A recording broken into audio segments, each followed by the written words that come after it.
광주 MBC 아침 종합 뉴스.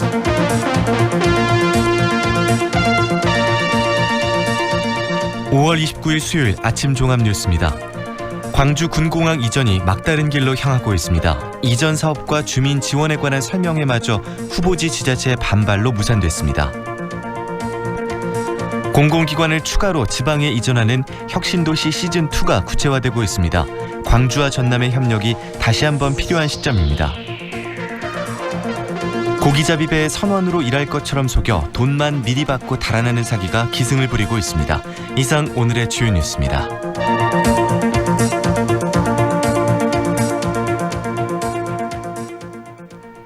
광주 군공항 이전 사업이 한 치 앞을 내다볼 수 없는 상황으로 가고 있습니다.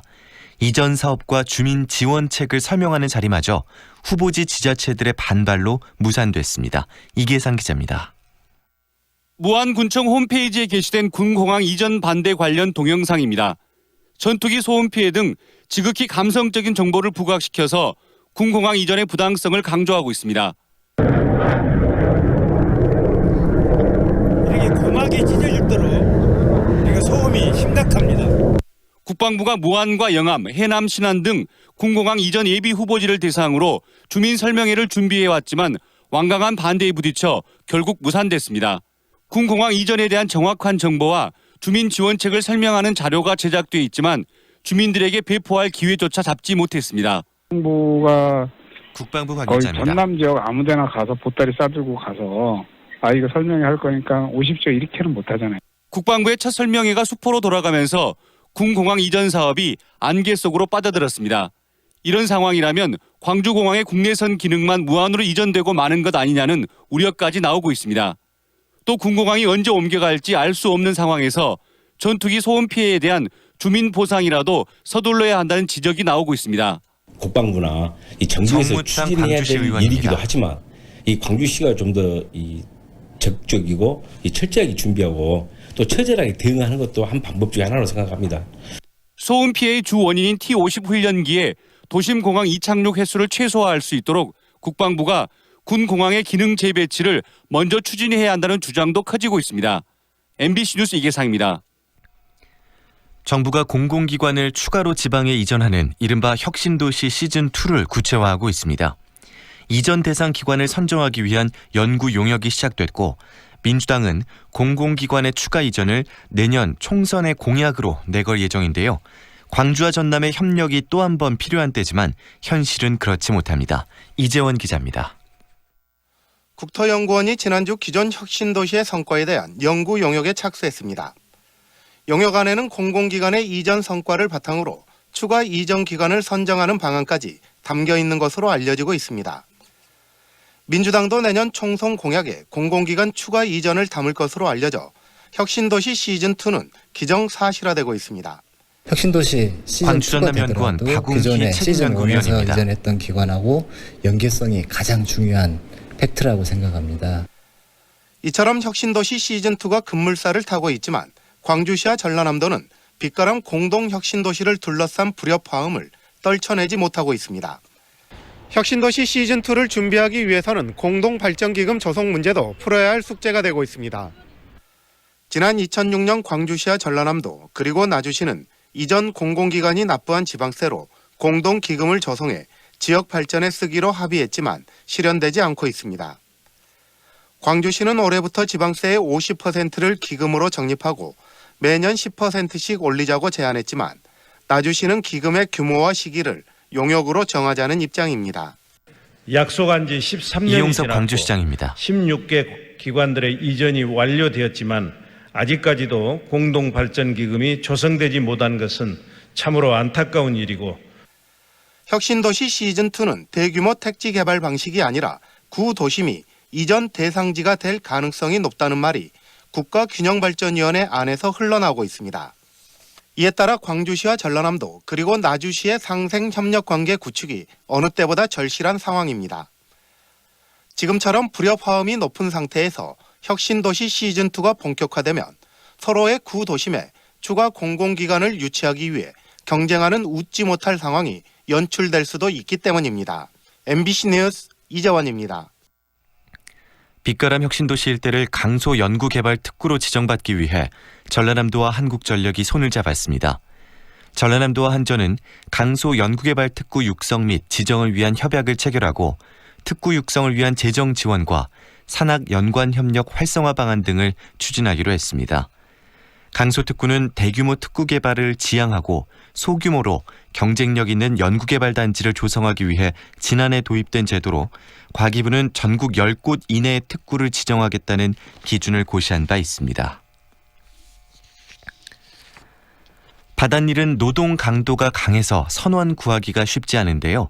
이를 악용해서 선원으로 일할 것처럼 속인 뒤 돈만 미리 받고 달아나는 사기가 기승을 부리고 있습니다. 김양훈 기자가 취재했습니다. 전남 해역의 젖새우잡이 어선은 200여 척, 한 척당 대여섯 명의 조업 인력이 필요하지만 날이 갈수록 선원 구하기가 어렵습니다. 이 때문에 배 주인들은 울며 겨자 먹기식으로 선원들에게 임금을 선불로 주고 있습니다. 선원을 구하기가 너무나 힘든 상황입니다. 지금 현재 선원들은 자기 연봉의 50%에서 많게는 100%까지를 요구하고 있는 실정이라. 하지만 이를 악용하는 사기 범죄가 기승을 부리고 있습니다. 선원으로 일하겠다며 미리 돈을 받은 뒤 잠적해 버리는 겁니다. 1년 동안 일하기로 하고 돈을 받았잖아. 피해자입니다. 지금 선원을 어디서 가서 구하냐고. 당장 배를 띄워야 되는데. 아니 선원이야 뭐 널린 게 선원인데 뭐 나왔다고. 목포해양경찰서는 여러 차례 상습적으로 선불금을 받아 챙겨 도주한 43살 문모 씨를 구속했습니다. 선원으로 일한 경험이 있는 문 씨는 선주들이 구인난으로 선불금을 주는 관행이 있다는 점을 노렸습니다. 선원으로 일할 것처럼 목포해경 양종환 수사과장입니다. 지금까지 총 6차례에 걸쳐서 사기 행각을 벌인 것으로 확인했습니다. 지난해 전남해역에서 발생한 선불금 사기 적발 건수는 48건, 피해액만 5억 7천여만 원으로 매년 증가하고 있습니다. 해경은 조업 성역이 선원 수급에 어려움을 악용한 선불금 사기 사건이 더 있을 것으로 보고 수사를 확대하고 있습니다. MBC 뉴스 김양훈입니다. 광주시 교육청이 올해의 스승상 폐지를 교육부에 공식 건의하고 수상자 선정 등에도 협조하지 않기로 했습니다. 광주시 교육청은 특정 언론사가 수여하는 스승상 가운데 승진 가산점이 주어지는 상은 올해의 스승상이 유일하고 이 때문에 교육계에서 논란이 끊이지 않았다며 폐지 건의 이유를 설명했습니다.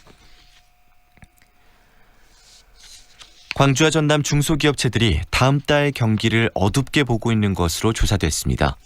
중소기업중앙회 광주전남지역본부가 지난 15일부터 21일까지 중소기업 200여 곳을 대상으로 6월 경기 전망 조사를 실시한 결과 업황 전망 건강도 지수가 전달보다 3.4포인트 하락한 92.1로 나타났습니다. 또 경영 애로사항으로는 내수 부진, 인건비 상승, 자금 조달 곤란 등이 꼽혔습니다. 50대 사업가를 납치 살해한 혐의를 받고 있는 조직폭력배 60살 조모 씨가 가족을 통해 경찰에 자수의 뜻을 밝혔습니다. 광주 서부경찰서에 따르면 조 씨는 지난 23일 아들을 통해 살해할 의도는 없었다고 전하면서 자수를 하면 광주에서 수사받게 해달라고 요청했습니다.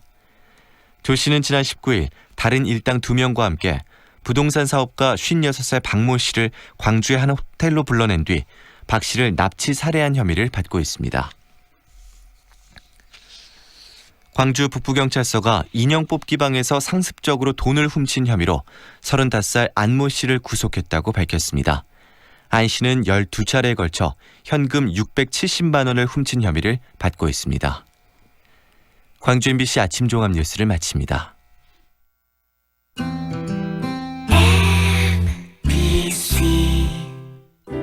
연기자 정동환입니다. 가끔 그 사람이 떠오를 때면 저도 모르게 하늘을 올려다봅니다. 누구나 그렇지요. 그리운 사람이 보고플 때면 을의 하늘을 올려다보게 되는 것. 사람이 곧 하늘이기 때문이죠. 사람을 하늘같이 섬깁니다. 스카이 장례식장.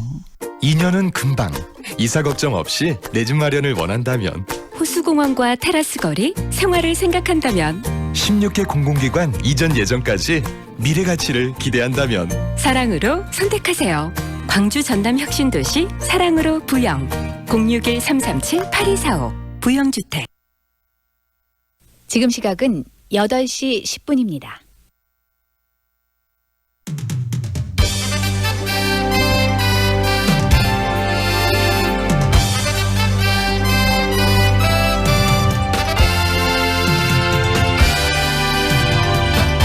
황동현의 시선집중. 2부 시작합니다. 세계보건기구가 게임 중독을 치료가 필요한 질병으로 분류했습니다. 현재 국내에서는 이 부분을 받아들일 것인가 말 것인가를 두고 갈등이 굉장히 좀 커지고 있는데요. 게임 중독을 질병으로 인정해야 된다라는 입장, 놀이미디어센터 권장희 소장에게 오늘 들어보고요. 또 공식 질병으로 분류하는 것에 반대한다는 입장도 더불어서 듣겠습니다. 동양대학교 게임학부 김정태 교수와 인터뷰도 준비되어 있습니다. 5.18의 진실을 밝힐 진상규명위원회가 특별법 시행 8달이 지나도록 아직도 출범을 못하고 있습니다. 자유한국당은 법적 자격을 갖추지 못한 위원들을 추천했기 때문에 지금 이걸 가지고도 갈등도 빚어지고 있는데요. 한편 더불어민주당에서 공모 과정을 통해서 추천된 위원 1명을 최근에 교체해 논란이 일고 있습니다. 5월 민주여성회 등 광주지역 여성단체들은 기자회견을 열고 이런 일련의 과정은 더불어민주당과 자유한국당의 정치적 거래다라는 주장까지 펼치고 있는데요. 그러면서 이 위원 교체를 다시 철회하라라고 더불어민주당에게 촉구하고 있습니다. 더불어민주당 진상조사위원으로 선정이 됐다가 교체된 당사자 오늘 만나보겠습니다. 이윤정 광주 5월 민주여성회장 인터뷰 준비되어 있습니다. 황동현의 시선집중 계속됩니다. 우와, 통돼지 바비큐! 역시 우리 사장님이 최고! 즐거운 야유회 체육대회, 최고의 맛으로 즐거움을 더하다. 통돼지 바비큐 출장 서비스 쿠바하우스. 알뜰한 가격 통돼지 바비큐 출장 서비스 쿠바하우스. 062-351-7711. 도시의 풍경을 바꾸는 제1풍경체. 이제 광주 북구의 풍경을 바꿉니다. 새로운 중심에서 만나는 1556세대 프리미엄 대단지 제1풍경체 센트럴파크. 광주의 변화는 풍경체로부터. 6월 오픈 예정. 1899-2195 제1건설. 5월 빌리브 트레비체의 이름으로 특별한 122분을 모십니다. 공원 속 상록회관 자리에 스카이브리지 커뮤니티, 닥트인 파노라마 뷰까지. 광주에 없던 하이엔드 클래스. 세상의 부러움에 산다. 빌리브 트레비체. 062-367-1000번 신세계건설이 시공합니다. 좁은 국토를 효율적으로 활용하여 에너지 영토를 넓혀가는 기업이 있습니다. 탑솔라. 생명의 가치를 높이고 미래의 변화를 준비합니다. 하늘의 태양을 땅의 태양으로. 탑솔라. 2년은 금방. 이사 걱정 없이 내 집 마련을 원한다면, 호수공원과 테라스 거리, 생활을 생각한다면, 16개 공공기관 이전 예정까지 미래 가치를 기대한다면 사랑으로 선택하세요. 광주 전남 혁신도시 사랑으로 부영. 061-337-8245 부영주택. 4월 7일 장례를 치르신 유조 박상아님입니다. 엄마 보내고 참 힘들었는데 위로가 많이 됐어요. 3월 4일 장례를 치르신 유조 전승현님입니다. 덕분에 잘 치렀습니다. 정말 감사합니다. 진정한 위로. 남문 장례식장. 피곤해. 오늘 술 약속했어요? 이거 농부가 짠 엉겅 퀴즈 꼭 챙겨가세요. 농부가 짠 엉겅 퀴즈? 술 마시기 전에 미리미리 아셨죠? 역시 당신뿐이야. 음주 전후에 장수식품 농부가 짠 엉겅 퀴즈. 과육과 차도 있어요. 검색창에 장수식품. 아파트야, 타운하우스야? 어등산 한양수자인 테라스 플러스? 네, 어등산 숙제권에 1층은 테라스, 최상층은 옥탑이래요. 아파트 편리함에 타운하우스 여유까지 2배로 누리겠네. 어등산 한양수자인 테라스 플러스 5월 오픈. 1566-5335 주식회사 한양. 상무와 수완이 가까운 프리미엄의 중심, 무진로 지나리체 리버뷰가 옵니다. 무등산 영산강 특급 조망, 원스톱 중심 생활을 누리는 명품 중대여 무진로 지나리체 리버뷰. 6월 오픈 예정. 062-223-0002 진화건설. 교통정보입니다. 출근길 지나면서 교통량 많아지고 있습니다. 정체 구간 살펴보면 서문대로 효덕교차로에서 백운교차로 방향으로 교통량 많고요. 밀렸다 풀렸다 반복되고 있습니다. 대남대로 건강관리협회 사거리에서 농성교차로 방향으로 정체되고요. 주풍대로 이마트 광주점에서 광천 사거리 방향으로 밀려 지납니다. 상무대로 운천역에서 상무지구 입구 사거리 방향으로 속도 못 내고 있고요. 이어지는 주변 도로도 서행 흐름 보입니다. 호남고속도로 서광주 IC에서 독림 IC 방향으로 지나는데 4분 소요됩니다. 출근길 안전운행 하시기 바랍니다. 현재 광주의 기온은 17도, 습도는 75%입니다. 지금까지 교통정보의 신혜빈이었습니다. 황동현의 시선집중과 함께하고 계시는 지금 시각 8시 15분 37초 막 지나고 있습니다. 게임 중독을 질병으로 봐야 하느냐, 이 화두를 두고 찬반 논란이 뜨겁습니다. 세계보건기구가 국제질병분류 개정안에 게임 중독을 등재하기로 최종 결정한 이후에 지금 나타나고 있는 이런 갈등인데요. 두 입장은 오늘 듣도록 하겠습니다. 먼저 게임 중독을 질병으로 봐야 된다는 부분, 놀이미디어센터 권장희 소장에게 이야기 듣습니다. 안녕하세요, 소장님. 네, 안녕하세요. 네, 세계보건기구가 국제질병분류 개정안에 지금 게임 중독을 등재하기로 확정을 했는데요.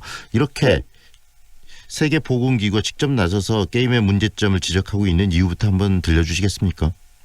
네, 2007년에 워싱턴 포스트지가 한국에서 게임을 하다가 2005년 한 해 동안만 10명이 사망했다는 보도를 했습니다. 네.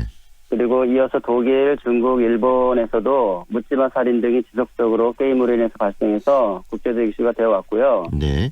2014년에 WHO가 관련 게임 중독 국제 전문가 TF를 처음 개최했고, 거기에서 게임의 과도한 사용으로 발생하는 정신행동 문제가 실존하고 심각한 건강 문제라는 그런 인식을 했습니다. 이후에 2017년까지 4번의 TF 모임을 통해서 게임 중독 문제는 충분히 축적된 근거를 기반으로 게임 사용 장애로 국제 표준 질병 분류인 ICD-11에 등재를 해야겠다는 30개국 70명의 합의를 가지고 안건을 제출했고요. 네. 그래서 최근 그 WHO 총회에서 만장일치로 그 게임 중독 등재를 결정하게 된 것이죠. 결국은 만장일치로 최종 결정까지 가는 과정들, 여러 가지 그 검토도 충분히 있었다는 생각도 드는데요.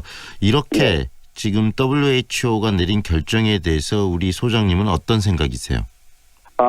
저는 이제 게임 중독으로 인해서 고통당하는 그 청소년들이나 고통당하는 가족들 너무 많이 그동안에 봐왔기 때문에 그 중독을 질병으로 분류해야 된다는 입장에서 갖고 있었고, WHO에서 이렇게 그 공식적으로 또 어떤 그 보건의학적 관점으로 결정해 준 것은 굉장히 환영할 만한 일이고요. 네.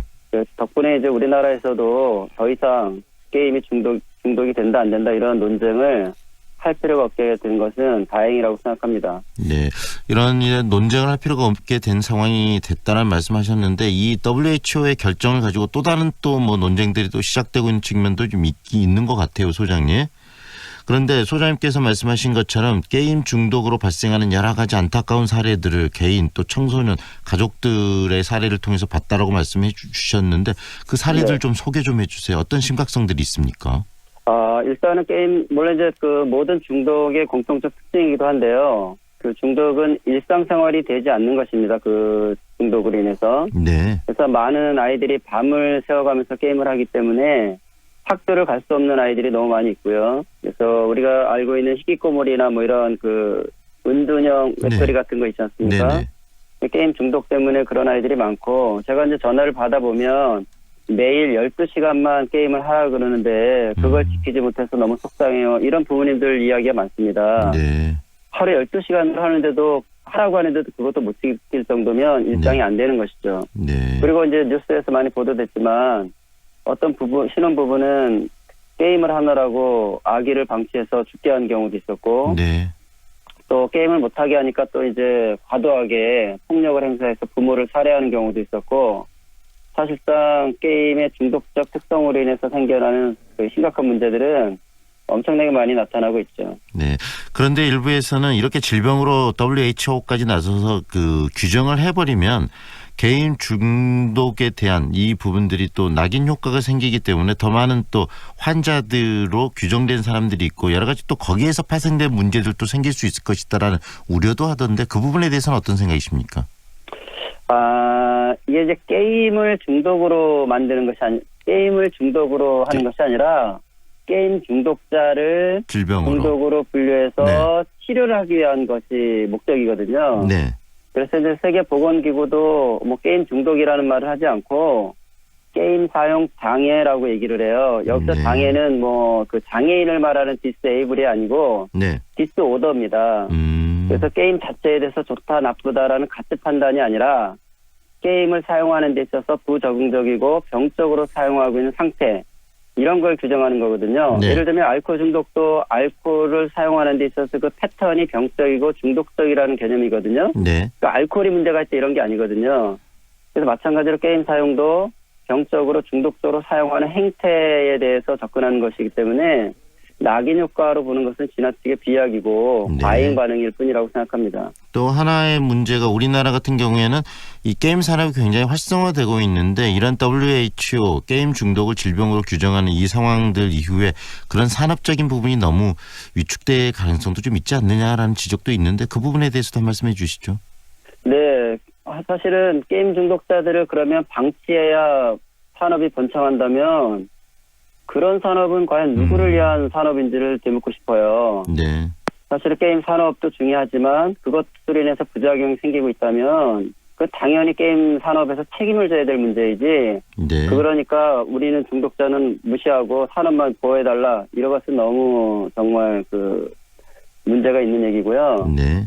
결국은 게임 질병 코드 분류라는 것은 게임을 규제하는 정책이 아니거든요. 네. 중독자를 어떻게 하면 치료하고 대응하기 위한 일종의 공중보건복지, 건강, 생명권 보장. 사실 이거는 헌법적 권리인데 이런 권리라는 기본권 차원에서 접근하는 정책이라고 보셔야 될 것 같습니다. 네. 그러면 이제 질병 코드로 규정이 되면 여러 가지 이 부분들 치유하기 위한 활동들도 필요하고 그럴 것 같은데요. 이 WHO의 규정 이후에 우리나라가 이걸 좀 받아들이고 어떻게 또 이것을 적용할 것인가도 중요한 부분 아니겠습니까? 맞습니다. 그 부분에 대해서 더 말씀해 주십시오. 어떤 식으로 받아들이고 어떻게 적용해 가는 것이 이 사회적인 어떤 갈등을 최소화시키고 이것을 잘 안착시킬 수 있을 거라고 생각하십니까? 네, 이것은 뭐 게임 산업적 차원보다는 사실은 보건학적 차원으로 접근하는 것이기 때문에 이제 일단 그 이번에 총회에서 결정이 되면 2022년에 공식적으로 등재가 됩니다. 근데 이제 우리나라는 그 5년에 한 번씩 그 등재를 하기 때문에 2020년, 2025년이거든요. 네. 근데 저는 2025년까지 기다리지 말고 22년에 WHO에서 그 등재가 되면 한국에서도 바로 적용을 해서 사실 이 역기능으로 인해서 발생하는 문제들을 사회적 합의를 이것은 게임 산업 쪽이 아니라 네. 그 질병 치료 차원으로 여러 가지 더 후속적인 연구도 해야 될 것이고 개념도 좀 정확하게 만들어야 될 것이고 할 일은 많이 있다고 봅니다. 다만 네. 지금 이 우리나라에서 사회적 논쟁이 된 것은 게임 산업에서는 뭐 당연히 뭐 그동안에 게임 중독이 없다고 계속 주장을 해왔는데 네. 게임 중독을 공식적으로 국제사회가 인정을 했기 때문에 당황해서 이렇게 반발을 하는 거라고는 저는 생각을 합니다. 다만 문제가 되는 것은 문화체육부가 사실은 이 공적인 입장을 대변을 해야 되는데 네. 지나치게 게임 산업 입장에서 반대한다 이런 입장을 내는 것은 네. 정말 국민의 한 사람으로서 당황스럽고요. 사실 게임산업진흥법 12조에 보면 게임 산업의 과다 사용으로 인한 역기능 문제를 해결할 책임을 분명히 문화체육부 장관에게 부여를 하고 있거든요. 네. 그러면 장관은 역기능에 대한 대책도 만들어야 될 그 위치에 있는데 그것은 팽개치고 뭐 게임 산업만 그 보호하는 그런 목소리를 내는 것은 이거는 사실은 직무유기라고 저는 생각합니다. 무슨 네. 문화체육부가 정경련도 아니고 왜 산업 입장만 얘기합니까? 국민들이 그것 때문에 고통당하고 있는 것도 해결해야 될 책임이 있는 부서에서 네. 균형 있는 입장을 내야 되는 것이고 보건복지부가 국제사회의 그 흐름에 맞춰서 질병코드 분류하는 것을 반대하는 것은 국민적인 분노를 만들어내는 그런 일이라고 생각해서 네. 저는 올바른 태도를 가져야 된다고 생각합니다. 네. 오늘 말씀 여기까지 듣겠습니다. 고맙습니다. 네, 감사합니다. 놀이미디어센터 권장희 소장과 함께 이 게임 중독을 질병으로 규정하는 부분들에 대해서 찬성하는 입장 들어봤고요.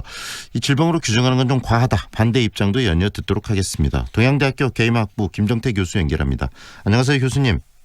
네, 안녕하세요. 네, 방금 좀 전에 인터뷰도 들으셨을 텐데 이 특히 보건적 측면에서 보건학적 측면에서 게임 중독을 질병으로 WHO가 규정하는 것은 당연하다. 이 입장에 대해서는 어떤 생각이십니까?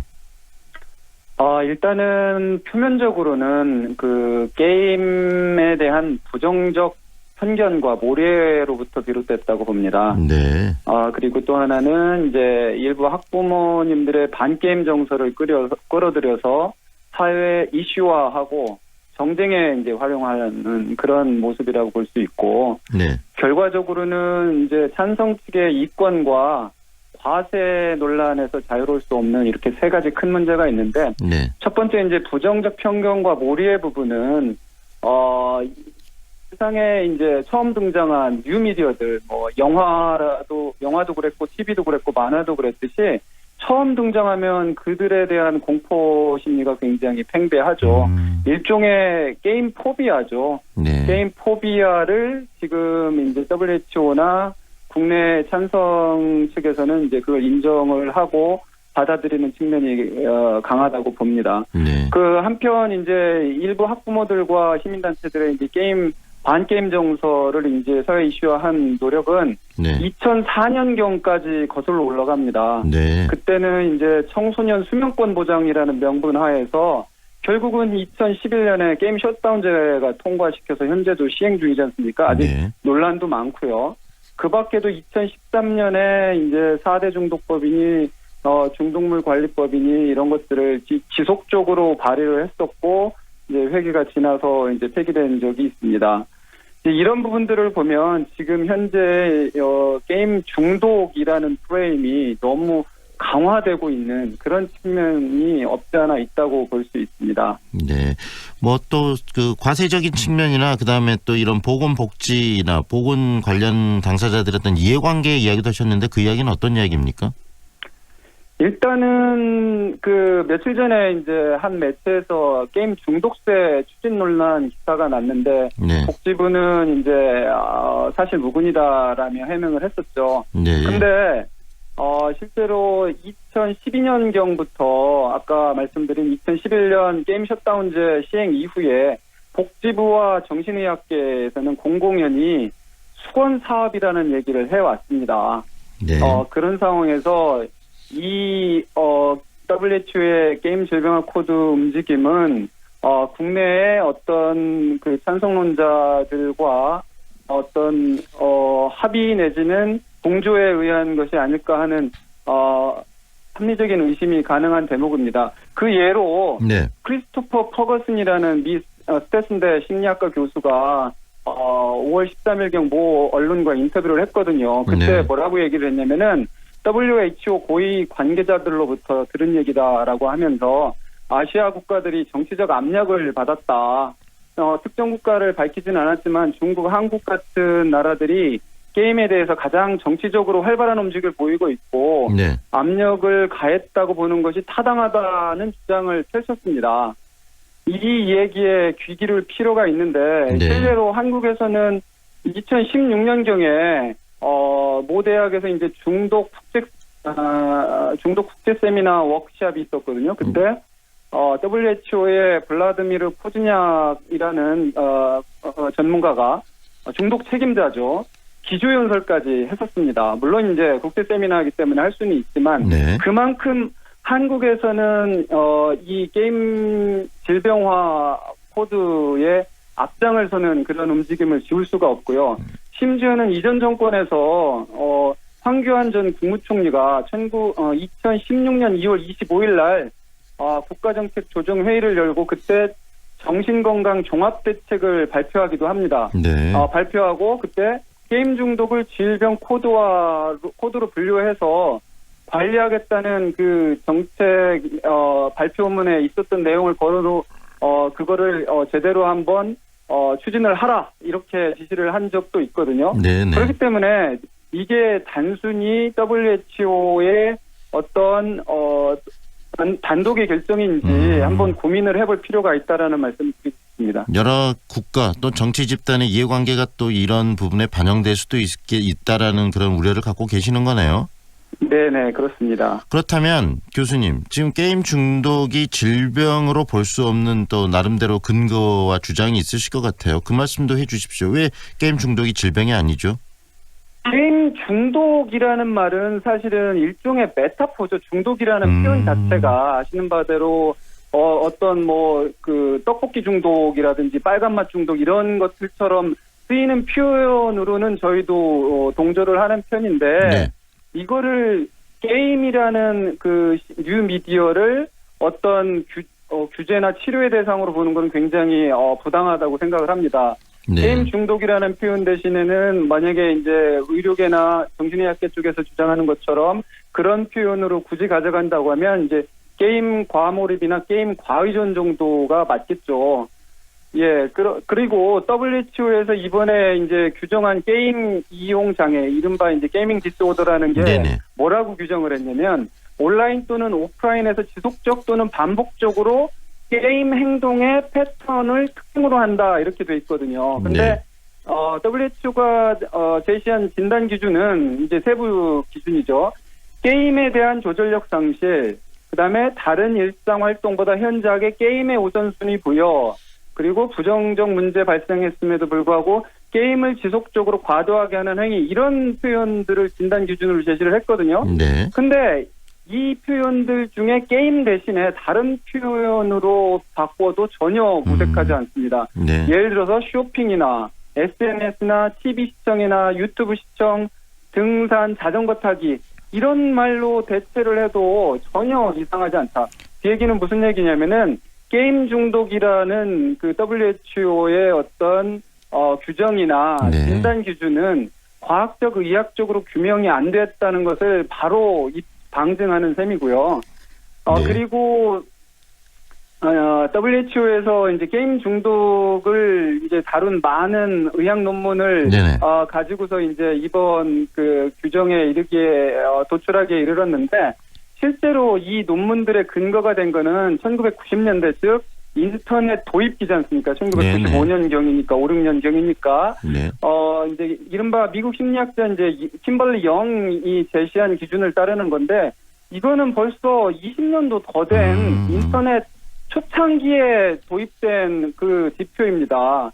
그렇기 네. 때문에 그리고 이제 찬성 측에서 지속적으로 제시하는 이제 판단 기준 중에 과몰입군이 뭐 몇 %다 몇 %다 이렇게 네네. 주장하는 내용들도 초기에는 인터넷에만 국한됐던 것들이거든요. 네네. 근데 2011년 그 셧다운제 전후로 해서 인터넷이 인터넷 게임으로 둔갑을 하기 시작을 합니다. 네네. 그런 면에서는 이게 과학적 그다음에 의학적으로 아직 입증되지 않은 근거라는 게 이제 저희 쪽 주장이고요. 네. 한편 이제 잘 아시다시피 미국 정신의학회죠. APA 같은 경우는 아직 충분한 연구와 데이터 등 과학적 근거가 확보되지 않은 상황에서 WHO는 너무 성급한 판단을 했다라고 공식 발표를 했습니다. 네. 그리고 이거는 UN 아동 권리 협약에 명시된 어떤 아동 권리를 박탈하는 행위가 될 것이다라고 심각한 우려를 밝히면서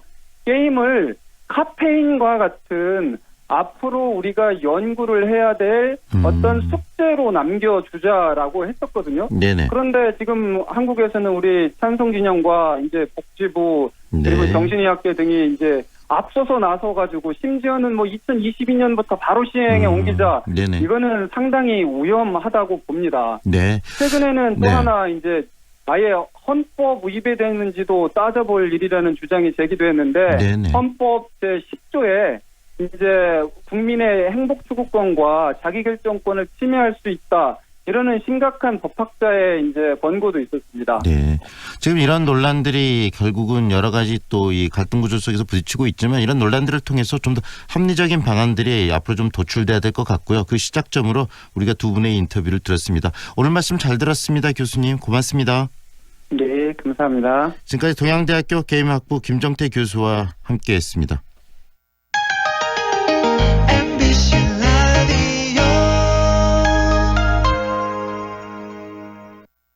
배우 한은정입니다. 생각보다 가까운 하늘, 그 하늘을 향해 대라수가 하늘을 걷는 다리를 놓습니다. 광주의 하늘을 당신에게 선물합니다. 하늘을 이어주는 아파트 봉선주월 대라수 어썸브릿지 광주 383-7774 대라종합건설. 무등산 아이파크 이후 광주에 찾아오는 또 하나의 아이파크. 더 높아진 기대만큼 더 빛나는 가치로 광주 화정의 화려한 변화가 시작됩니다. 아이파크로 빛나는 광주의 화려한 변화. 광주 화정 아이파크. 5월 오픈 예정. 문의 062-351-7701. HDC 현대산업개발. 미래도의 일상은 작품이 됩니다. 중해공원과 비엔날레 문화라이프. 미래도의 입지는 예술이 됩니다. 우수한 교육 환경과 우남 재개발 프리미엄. 기대하세요. 6월 중해공원 모아 미래도의 프리미엄이 당신을 찾아갑니다. 062-372-2001. 모아 종합건설. 마루 하면 정상이잖아요. 요즘 여자들 마음 사로잡은 중해 마루일이 인기라고 합니다. 첨단에 이어 생활의 가치가 시작되는 곳. 광천 중해마루일 센터미 5월 24일 오픈합니다. 문의 광주 352-4500번. 93.9 Feelings between the sheets. Why am I caressing my mama's fat knees? 세상을 보는 지역의 눈. 여러분은 지금 황동현의 시선 집중과 함께하고 있습니다. 5.18 39주년을 맞은 올해는 어느 해보다 유달리 더 의미 있는 증언과 증거들이 쏟아져 나오고 있습니다. 이런 증언과 증거들을 바탕으로 해서 5.18 진상조사위원회가 빨리 출범을 하고 또 진상들을 밝혀야 되는 게 시급한 상황인데요. 더불어민주당이 자당 몫으로 추천했던 이윤정 5월 민주여성회장을 다른 인물로 교체를 했습니다. 5월 민주여성회 등 여성단체들은 기자회견을 열고 민주당과 자유한국당의 정치적인 어떤 거래다 이렇게 비판하고 있는데요. 이 상황 직접 듣겠습니다. 진상조사위원으로 선정됐다가 교체되신 분이죠. 이윤정 광주 5월 민주여성회장 연결합니다. 안녕하세요, 회장님. 네, 안녕하세요. 반갑습니다. 네, 회장님 지금 현재 다른 사람으로 교체가 확정이 됐습니까? 그렇게 언론을 통해서만 저도 알고 있습니다. 저에게 직접 어느 누구도 공식적으로 얘기를 하지 않았고요. 네. 제가 그 부분에 대해서 기자회견도 했고 또 공문도 이해찬 대표나 청와대나 홍영표 전 원내대표께 했지만 그 답이 없었습니다. 네. 그런데 이제 언론을 통해서 제가 알고 있죠. 그렇다면 민주여성회에서 지금 성명서도 내셨던데 이런 성명서를 내고 이런 일련의 과정들이 더불어민주당에서 공식적으로 지금 이야기가 지금 받고 하시는 건 아니네요. 네네, 그렇습니다. 네, 더불어민주당 그런데 지금 알려지기로는 지금 교체를 한다라고 알려지고 있습니다. 그리고 더불어민주당에서도 그 부분이 거의 기정사실화되고 있는데 이런 당사자에게 이야기하지 않는다라는 것도 좀 이해가 안 되는 부분이네요. 네, 이것은 엄격히 말하면 인권에 대한 침해이고 인격에 대한 학살이라고 생각합니다. 네. 특히 이제 저희들은 강조항쟁에서 살아남은 여성들이잖아요. 네. 살아남은 여성들 또 여성의 인권 침해에 대해서 진실 조사를 한다고 하면서 살아남은 여성에 대한 인격 살인을 하는 것은 실제적으로 촛불에 의해서 만들어진 정권이나 우리 민주당이 해야 될 짓은 아니죠. 네, 많이들 그렇게 여기실 것 같습니다. 당초 회장님께서 진상조사위원으로 선정됐던 그 배경, 그 이유도 설명을 해 주시죠. 네, 제가 그 특별법 보면은 4조 인권 분야 5년 이상 활동 경력이 있는 사람에 대해서 해당된 사람이고 제가 수십 년 동안 네. 인권 분야 여성 이런 분야에 대해서 활동을 해왔지 않습니까? 그리고 대학에서 현재 5.18 분야를 전공하고 있고 네. 특히 이제 5.18 여성 인권 침해나 집단 성폭행, 성고문, 가혹 수사 이런 부분에 대한 자료나 이 지금 저희들이 쭉 준비를 해오고 조사된 내용들이 있거든요. 네. 그래서 조사 전문성에 대한 인정을 했다고 저는 생각합니다. 네. 그리고 진상조사위원으로 이렇게 위촉이 되신 이후에 여러 가지 여성들에 관련된 평소 말하지 못했던 성폭력 문제나 이런 여성들의 피해 상황들이 우리 지금 회장님께 이야기가 되고 많은 증언들이나 또 증거들을 이렇게 제보하는 분들이 많이 있다면서요. 네네, 그렇습니다. 그런 것들을 바탕으로 해서 제대로 된 진상조사의 중심에 계실 수 있었는데 이렇게 지금 뭐 교체가 된다는 말이 나오고 더불어민주당으로부터는 근데 공식적으로는 당사자께서 이야기를 못 듣는 이 상황. 이렇게 이 교체 이유에 대해서는 어떻게 이해하고 계십니까? 그러니까 그 이해가 안 되는 거죠. 좀 전에도 말씀드린 바와 같이 이건 이윤정 개인에 대한 인격 침해나 인권 침해가 아니라 어떻게 보면 크게 보면 광주에 대한 모독이고 네. 더 나아가서 5천여 명의 피해 당사자들이 있잖아요. 네. 그 사람 누군가가 다 저처럼 당할 수 있는 거죠. 네. 그리고 좁게 이렇게 얘기하면은 살아남은 여성 당사자를 2번 죽이는 결론이고 네. 5월 당사자들 전체에 대해서 인격을 완전히 무시하고 광주 자체를 개무시하는 거지 않고는 이런 행위를 할 수가 없는 거잖아요. 회장님, 일부에서는 더불어민주당의 이런 결정의 이유가 지금 이 5.18과 직접적으로 연관된 당사자가 회장님이기 때문에 객관적인 조사가 불가능하고 쉽지 않을 것이라는 판단에서 그런 것이다라는 말이 나오고 있습니다. 이게 공식적인 이야기는 아니고 이제 그런 개연성과 근거를 가지고 얘기가 나오고 있는데 그런 만약에 이유라면 그 부분은 어떻게 받아들이시겠어요? 지금 이런 말이 있잖아. 내가 말하는 평화는 다른 사람이 말하는 평화와 다르다. 성경 말씀에도 있듯이. 네. 5.18의 진실을 규명하는 문제는 이제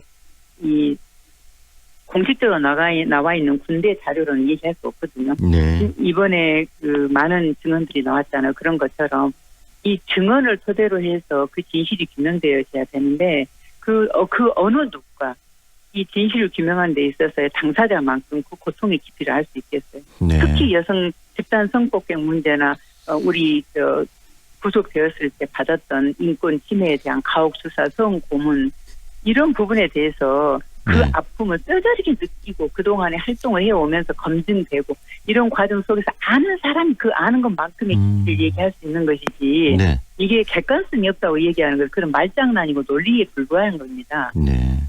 결국 자유한국당이 던진 그런 논리적인 말싸움의 논리적인 그런 부분들 그런 속에서 더불어민주당이 좀 당한 측면도 있다고 보여질 수도 있겠네요. 더불어민주당이 그런 정치 논리에 따라가면서 계속 말려드는 거죠. 자유한국당은 이것을 방해하기 위해서 진상규명을 못하게 해야만이 내년 선거도 있기 때문에 네. 자기들이 유리한 국면을 가져갈 수 있잖아요. 네. 그런데 실제적으로 이걸 하지 않겠다고 하는 게 자유한국당의 입장이에요. 네. 보세요. 특별법을 보면은 북한군 600명이 내렸다고 하는 것 자체도 이미 아닌 걸로 전두환도 이 얘기를 했는데 그걸 특별법에 넣어가지고 조사해야 된다고 조사하는 것을 넣어야만이 특별법을 통과시켜준다고 하는 게 자한당 입장이었지 않습니까? 네. 그런 논리에 계속 말려 들어가는 겁니다. 이 마지막 국가에서 이 5.18 진상조사 할 수 있는 마지막 기회이기 때문에 네. 예, 그렇게 되어서는 안 되죠. 이번에 내신 성명서 여성단체들의 성명서를 보면 한국당과의 정치적 거래다 이렇게 주장을 하셨는데 명백히 거래죠. 담는 의미는 어떤 이야기입니까? 어떤 내용으로 이 내용을 쓰신 거죠? 그러니까 그건 명백히 나경원과 함께 우리 민주당에서 민주당 쪽에 진상조사위원으로 추천된 사람에 대해서 좀 문제 제기를 했잖아요. 네. 저 송선태 안종철 특히 나아가서 오승용까지 문제 제기를 하면서 네. 지속적으로 문제 제기하는 게 엉뚱한 지금 트집을 잡아서 땡깡을 넣는 것 같은 이런 트집을 잡아서 하는 것을 가지고 이 더불어민주당이 지금 말려 들어간 거죠. 근데 지금 현재 지금 진상조사위원회도 꾸려지지 않고 있잖아요. 그런 네. 조건에서 마치 거래를 통해서 진상조사위원회가 꾸려진 것처럼 자기가 추천한 후보를 철회하는 이런 것은 있을 수 없는 공당에서 있을 수 없는 일이죠. 이미 청와대에서 인사검증까지 끝난 이런 사례를 가지고 공당에서 이런 짓을 한다는 것은 어떻게 이해할 수가 없는 거죠. 상식적으로 일반 국민들이 생각할 때 신뢰를 무너뜨리는 거죠. 이제 방금 이야기하신 것처럼 추천했고 추천 과정에서 지금 청와대에서 최종 인사 검증까지 끝난 상태이기 때문에 이 어떤 자격에 있어서 문제는 없는 거 아니겠습니까? 그렇습니다. 그런데도 자격 기준에는 문제가 없고 단지 회의를 할 경우에 제가 당사자인 부분에 있어서 안매장이다 그러면은 제가 당사자라고 했을 때 그걸 회의 심의할 때 네. 투표를 한다는 거 했을 때 제척이 된다는 것이지 그 항 전체에 대해서도 저희는 해당 사항이 없어요. 네. 하나의 트집입니다. 이것은 완전히. 네. 이 문제가 결국 제대로 좀 풀려야 될 것 같아요. 왜 그러냐면 지금 자유한국당이 이것을 지금 계속적으로 늦춰가면서 지금 진상조사위원회 출범을 늦추는 이 과정도 문제가 있었지만 더불어민주당 내에서 이런 부분들 제대로 해결하지 못하고 있는 이 상황들은 더 큰 문제라는 생각이 들고요. 이 진상조사위원회의 제대로 된 출범 그리고 역할에 대해서 우리 회장님의 입장 그리고 생각을 정리 한번 해주시죠. 어떤 생각이십니까? 네, 진상조사위원회가 지금까지 4번에 5번의 진상조사 국가가 했었잖아요. 네. 광주 청문회부터 2017년도에 국방부 특조위까지. 하지만 그 내용들이 우리 국민들이 볼 때, 당사자들이 볼 때 그 명백히 정치 거래 협상에 의한 것이었다. 결과적으로 백서 하나도 내지 못하고 명백히 이 부분에 대해서 확실하게 하지 않았어요. 네. 이런 조건을 봤을 때 진상조사위원회와 또 그 진상조사위원회와 함께 실무조사단들은 지난 광주 진상규명과 집단 배상 그리고 기념사업 뭐 이런 등대 5원칙이 있었지 않습니까? 네. 이런 5원칙 속에서 싸움을 꾸준하게 해오고 전문성을 기른 이런 사람들이 있습니다. 검증된 사람들, 활동가와 전문성을 지닌 사람들로 조사위원회가 구성이 되어야 되고 이것은 정치적 거래나 정치적 협상이나 해서 이 위원회가 구성이 됐을 때는 결과는 보나마나 뻔한 것이거든요. 왜? 네. 그것은 과거가 현재를 반추하듯이 과거에 4번, 5번 있었던 진상조사가 결국은 정치적 협상을 수준해서 끝났기 때문에 이번에 국가에서는 마지막 기회에 제대로 된 진상조사위원회가 만들어져서 제대로 된 진실을 규명을 하고 정말 발포 명령은 어떻게 되었는지, 안매장은 정말 어떻게 되었는지, 얼마나 많은 사람이 죽었는지, 미국은 어떤 입장을 취했는지, 그리고 여성의 집단 성폭력 문제는 정말 어째서 그런 일이 일어났는지에 대한 이런 사실들이 명명백백하게 밝혀져야 된다고 생각합니다. 더불어민주당이 이 부분에 대해서 정말 명확하고 확실한 입장을 빨리 좀 내놨으면 좋겠습니다. 네, 그렇습니다. 네, 오늘 반드시 내놔야만이 이거 정치적으로 해결되는 문제라고 생각합니다. 네, 오늘 말씀 여기까지 듣겠습니다. 고맙습니다. 네, 감사합니다. 고맙습니다. 이윤정 5월 민주여성회장과 함께했습니다.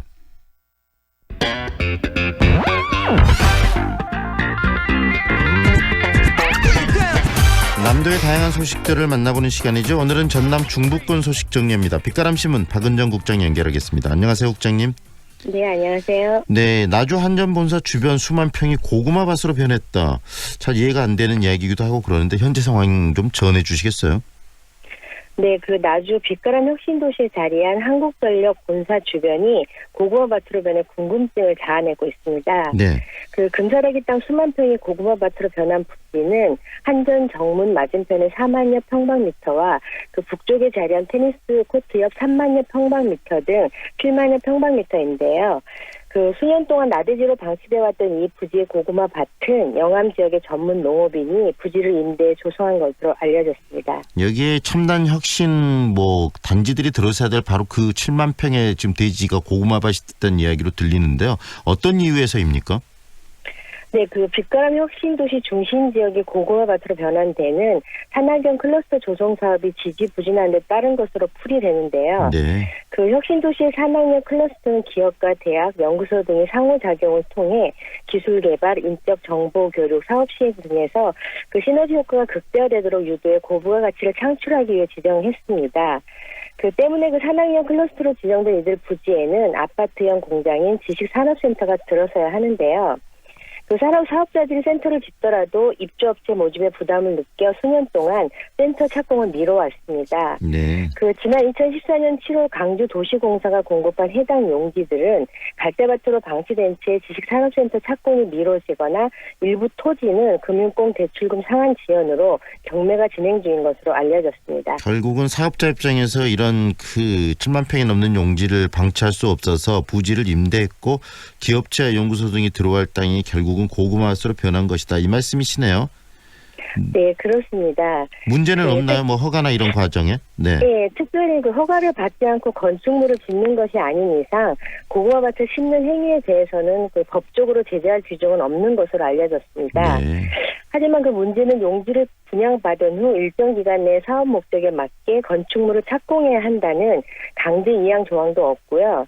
또 그 목적으로 전환해 사용해도 이를 규제할 만한 마땅한 법률적 근거가 없다는 데 있는데요. 네. 그 고구마밭으로 둔갑한 클러스터 용지의 경우 관리 주체인 전라남도 혁신도시 지원단 측이 토지 소유자에게 사업계획서대로 토지를 사용하라고 촉구하는 공문을 발송한 것이 제재의 전부로 확인됐습니다. 네. 이렇게 공문은 발송됐지만 고구마밭으로 변질된 산악 클러스터 용지의 경우 그 농업 행위를 금지하는 규정이 없어 그 토지 소유자가 계속해서 농지임대를 통한 이익을 취해도 이를 규제할 수 없는 실정입니다. 결국은 산악 클러스터 용지 활성화가 더디고 분양 후 또 수년이 지났지만 착공이 지연되고 있는 상황 때문에 이런 일이 벌어진 건데요.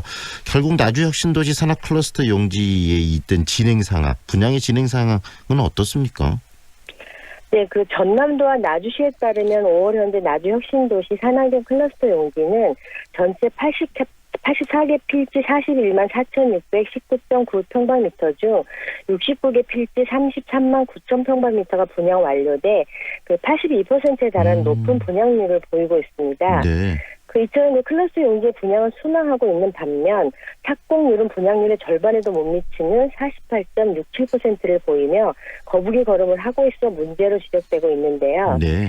그 현재 빛가람 혁신도시는 상업용지 공시율이 70%에 이르는 상황에서 그 지식산업센터를 건립하더라도 분양을 장담할 수 없기 때문에 그 사업자들이 착공을 못하고 있는 상황입니다. 이러한 상황 속에 도시 빌딩 숲속에 때아닌 그 트랙터로 밭을 만들고 고구마를 이식하는 진풍경이 펼쳐지게 된 것입니다. 결국 건축물 신축 후에 분양 저조에 따른 공실률 증가, 이 투자금 회수와 이익 실현이 어렵다는 점이 가장 큰 원인으로 좀 분석될 수 있다는 생각이 드는데요. 산악연 클러스터로 이렇게 지정된 부지가 나대지로 방치된 또 다른 이유가 또 있을까요? 네, 그 당초 용지를 분양받은 사업자들이 클러스터 활성화보다는 향후 소유권 이전을 통한 시세 차익을 노리고 분양받은 그 이들이 많다는 점도 문제로 지적되고 있습니다. 실제 그 지난 2016년 혁신도시법이 개정되기 이전에 분양된 클러스터 용지의 경우 그 조성 원가보다 싼 가격에 공급되면서 투기 세력이 활개를 쳤었는데요. 그 당시 투기 세력들은 향후 부동산 매각 시 시세 차익을 노리고 용지 분양 당첨 확률을 높이기 위해 법인 쪼개기까지 시도해 용지를 분양받기도 했습니다. 네. 그 정부가 뒤늦게 투기 세력 차단을 목적으로 혁신도시법 개정을 통해 2016년 6월 30일 이후 분양받은 용지에 대해서는 매각 시 취득 이후 세부 납부 금액 등만 인정하기로 하면서 투기 열풍이 잠잠해졌습니다. 결국은 산악연 클러스터의 조성 사업이 제대로 좀 뿌리를 내리고 활로를 찾아야지 이런 문제도 해결이 될 것 같은데 그 부분에 대한 노력이 앞으로 좀 필요할 것 같네요. 네, 그렇습니다. 그 공공기관의 원활한 지방 이전이 이루어진 만큼 그 성공적인 혁신도시 완성을 위해서는 산악연 클러스터 활성화가 시급합니다. 그 이를 위해서는 정부가 나서 부지 매입 상황과 당초 분양 목적대로 사업이 이루어지고 있는지 등에 대해 점검하고 특단의 대책을 세워야 할 것으로 보이는데요. 네. 또 더불어 그 혁신도시 시즌2 사업이 본격 시작되면 좀 더 활로를 찾을 수 있을 것으로 보입니다. 네, 그리고 장성군 이야기도 짧게 하나 들려주시죠. 에너지 취약계층의 경제 부담을 덜어주기 위한 에너지 바우처 사업을 여름철까지 확대한다는 소식이 들어와 있네요. 네, 그 장성군은 저소득 가구의 겨울철 에너지 비용 지원을 위해 2015년부터 에너지 바우처 제도를 추진해오고 있는데요. 그 올해부터는 폭염으로 어려움을 겪고 있는 저소득층 가구를 위해 여름철에도 에너지 바우처를 확대 지원합니다. 그 여름철 바우처는 냉방기 가동에 따른 전기 납부 요금을 차감하는 방식인데요. 그 여름철 바우처 사용 기간은 올해 7월 1일부터 9월 31일까지입니다. 네. 그 여름철 바우처 사용 잔액은 겨울철 난방 비용으로 사용할 수도 있는데요. 그 겨울철 바우처는 전기, 도시가스, 지역 난방, 등유, LPG, 연탄 이용에 따른 납부 요금 차감 방식 또는 국민행복카드 중 하나를 선택해 이용할 수 있습니다.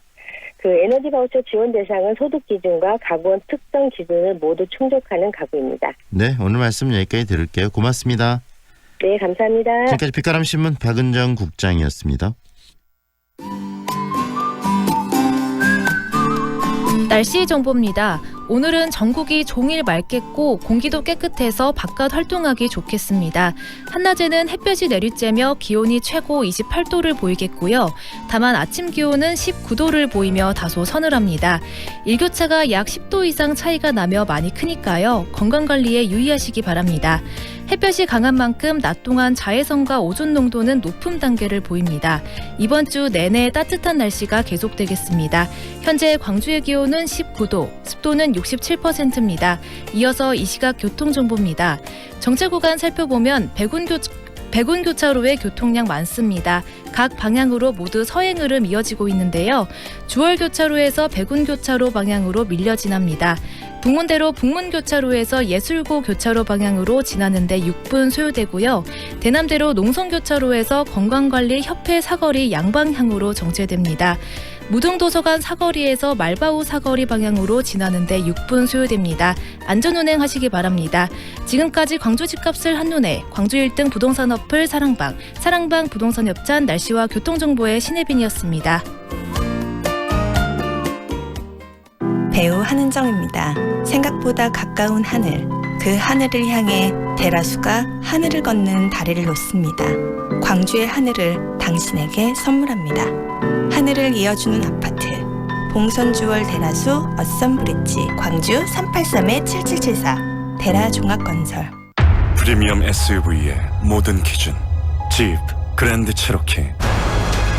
오직 5월 한 달간 최저 5,130만 원의 파격적인 가격으로 프리미엄 SUV를 누릴 절호의 기회.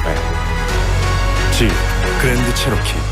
지금 지프 전시장으로 문의하세요. 무등산 아이파크 이후 광주에 찾아오는 또 하나의 아이파크. 더 높아진 기대만큼 더 빛나는 가치로 광주 화정의 화려한 변화가 시작됩니다. 아이파크로 빛나는 광주의 화려한 변화. 광주 화정 아이파크. 5월 오픈 예정. 문의 062-351-7701. HDC 현대산업개발. 좁은 국토를 효율적으로 활용하여 에너지 영토를 넓혀가는 기업이 있습니다. 탑솔라. 생명의 가치를 높이고 미래의 변화를 준비합니다. 하늘의 태양을 땅의 태양으로. 탑솔라. 아파트야, 타운하우스야? 어등산 한양 숫자인 테라스 플러스? 네, 어등산 숙제권을 1층은 테라스, 최상층은 옥탑이래요. 아파트 편리함에 타운하우스 여유까지 2배로 누리겠네. 어등산 한양 숫자인 테라스 플러스 5월 오픈. 1566-5335 주식회사 한양. 황동현의 시선 집중이 준비한 내용은 여기까지입니다. 오늘도 함께해 주셔서 고맙습니다.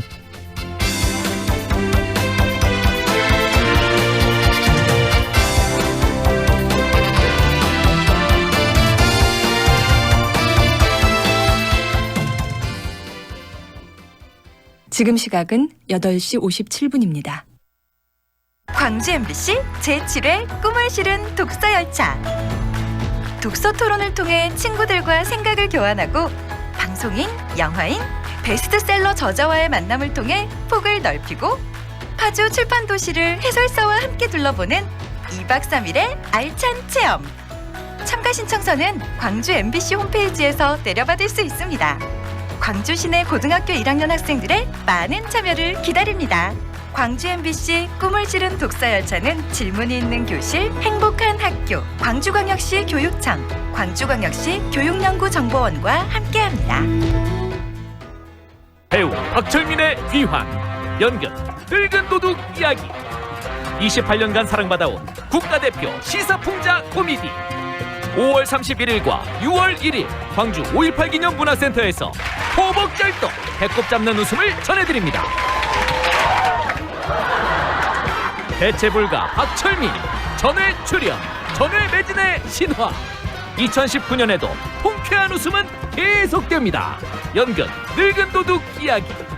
공연 문의 1588-5187. 예매 인터파크. 14세 이상 관람가이며. 이 공연은 광주 MBC가 주최하고 진아리체가 함께합니다. 무등산 차밭에 싱그러운 봄이 피어납니다.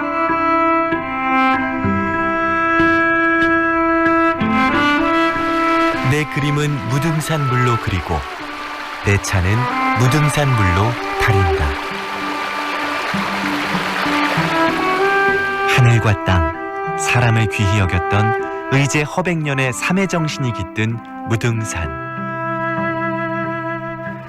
무등의 품에서 살아온 빛고울은 시련 앞에서도 하나된 세상을 이루었습니다.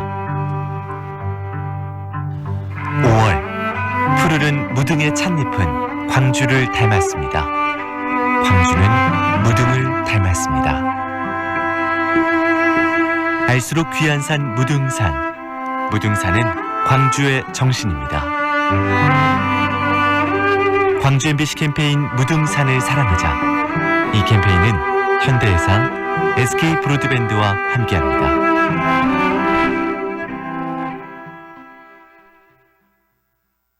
AM 819kHz, 표준 FM 93.9MHz, 광주 MBC 라디오입니다. HLCN. 친구처럼 다정한 연인처럼 MBC 문화방송. 여러분의 다정한 친구 광주문화방송이 9시를 알려드립니다.